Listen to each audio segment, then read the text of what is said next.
Hey guys, how's it going? How to activate battery optimization on iOS 18.1.1. Go ahead to the settings and go to the battery. Alright? And make sure that you go to the battery health and charging from here. And as you can see right here, you're gonna see a pop-up window. This is for me because I drained my battery. So I need to replace my battery to a service provider that can replace the battery to restore full performance and capacity.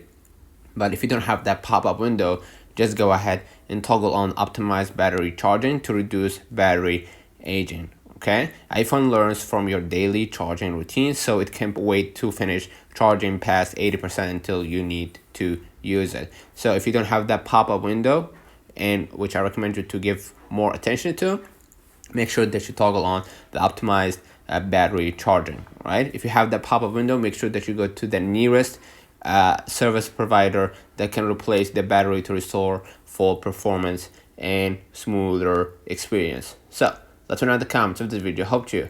Don't forget to like and subscribe, turn on the notification bell to receive every video we upload. Thank you for watching. We will definitely see you in the next one.